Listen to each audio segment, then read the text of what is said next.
Salam saudaraku, saudara yang terkasih di dalam nama Yesus.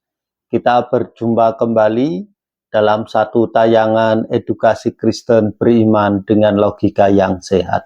Saudara, kita akan belajar bersama-sama tentang jaminan pasti Kristus dibangkitkan menurut 1 Korintus pasal 15 ayat yang ke-14. Perkataan Paulus yang ditujukan kepada jemaat di Korintus adalah bentuk ketegasan iman Kristen yang meyakini akan kebangkitan Kristus.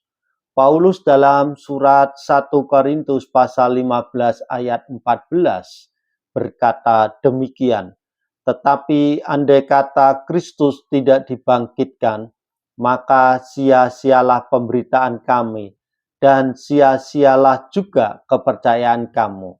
Ini adalah deklarasi teologis yang mengguncang lebih dari sekedar penyesalan pribadi, di mana orang Kristen dianggap sebagai orang-orang yang paling malang dari segala manusia.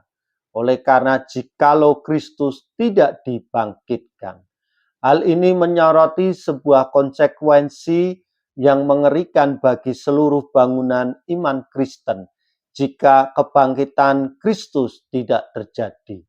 1 Korintus pasal 15 merupakan surat pertama Rasul Paulus kepada jemaat di Korintus sebagai pusat dari argumentasi rasuli mengenai kebangkitan dan implikasinya merambah setiap aspek teologi Kristen.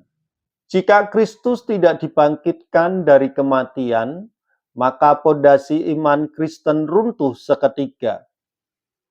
Pemberitaan para rasul menjadi sekedar retorika kosong, tanpa kuasa dan tanpa kebenaran yang memvalidasinya.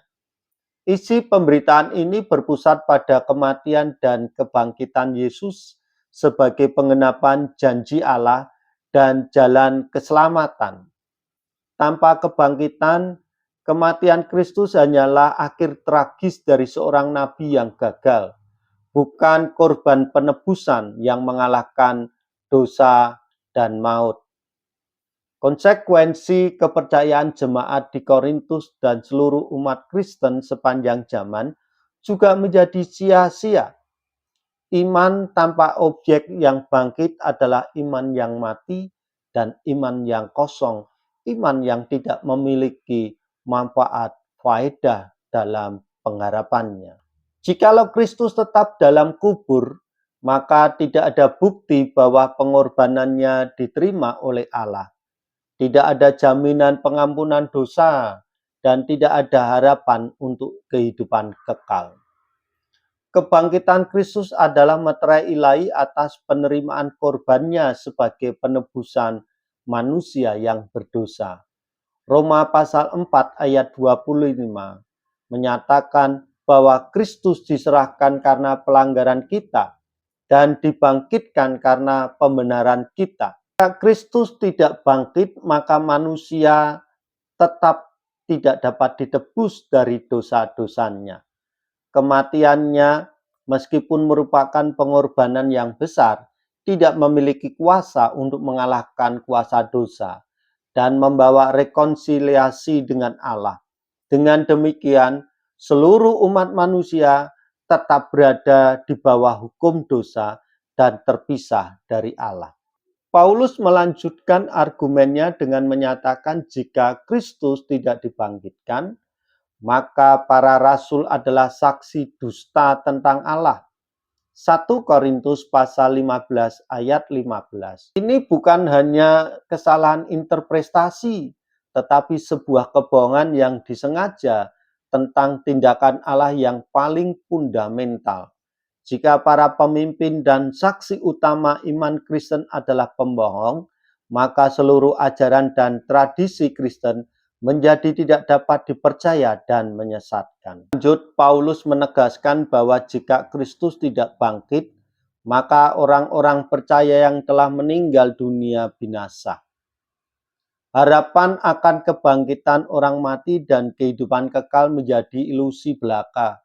Kematian tetap menjadi musuh terakhir yang tak terkalahkan. Kubur menjadi akhir dari segalanya. Tidak ada pengharapan akan persatuan abadi dengan Allah atau reuni dengan orang-orang yang dikasihi yang telah meninggal dalam iman. Puncak dari keputusasaan ini adalah pernyataan Paulus bahwa jika harapan orang Kristen hanya tertuju pada kehidupan di dunia ini saja, maka mereka adalah orang-orang yang paling malang dari segala manusia. Mengapa demikian? Karena mereka telah menanggung berbagai penderitaan, penganiayaan, penolakan demi iman kepada Kristus yang mati. Jika tidak ada harapan di luar kehidupan fana ini, maka semua pengorbanan mereka sia-sia. Mereka telah kehilangan kenyamanan duniawi tanpa mendapat imbalan kekal. Kebangkitan Kristus sebagai kunci iman fundamental Kristen. Paulus tidak berhenti pada keputusasaan. Ia dengan tegas menyatakan, tetapi yang benar ialah Kristus telah dibangkitkan dari antara orang mati sebagai yang sulung dari orang-orang yang telah meninggal. Kebangkitan Kristus adalah fakta historis yang menjadi kunci bagi seluruh teologi Kristen. Kristus telah mengalahkan kuasa dosa dan maut melalui kebangkitannya. Ia adalah yang sulung memberi jaminan bahwa semua orang yang percaya kepadanya juga akan dibangkitkan. Kebangkitan adalah bukti bahwa Allah menerima korban Kristus sebagai penebusan yang sempurna dari dosa manusia. Kebangkitan mengkonfirmasi keilahian Kristus dan kuasanya atas hidup dan mati. Kebangkitan memberikan harapan yang pasti akan kebangkitan orang mati, kehidupan kekal, dan pemulihan segala sesuatu. Tanpa kebangkitan, seluruh bangunan teologi Kristen akan runtuh. Iman menjadi sia-sia, dosa tidak tertebus, harapan lenyap, dan para pengikut Kristus menjadi orang-orang yang paling malang. Namun karena Kristus telah dibangkitkan, maka iman kita memiliki dasar yang kokoh. Dosa telah dikalahkan, harapan menjadi pasti, dan kita memiliki jaminan hidup kekal bersama Allah.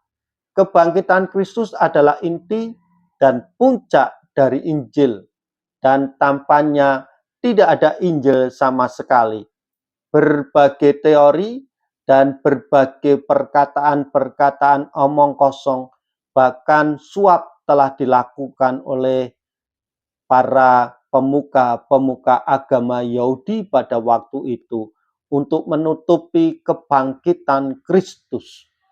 Banyak tulisan penulisan yang kemudian datang menyatakan bahwa dengan berbagai teori mereka menuliskan Kristus tidak pernah disalibkan, Kristus tidak pernah dibangkitkan, tetapi yakinlah dengan iman bahwa Kristus dibangkitkan. Firman Allah yang telah menjadi manusia itu telah bangkit dan hidup, duduk di sebelah kanan Allah Bapa, dan Dia memberikan jaminan hidup kekal bagi saya dan saudara. Yakinlah bahwa Kristus dibangkitkan. Kebangkitan Kristus bukan hanya dicatat dalam kitab suci, tetapi juga dicatat dalam sejarah umat manusia. Bahkan orang-orang yang tidak mengenal Kristus menyatatnya dalam sejarah manusia.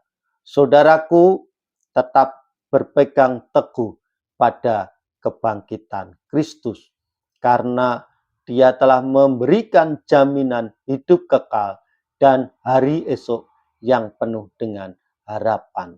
Puji nama Tuhan, Tuhan Yesus memberkati.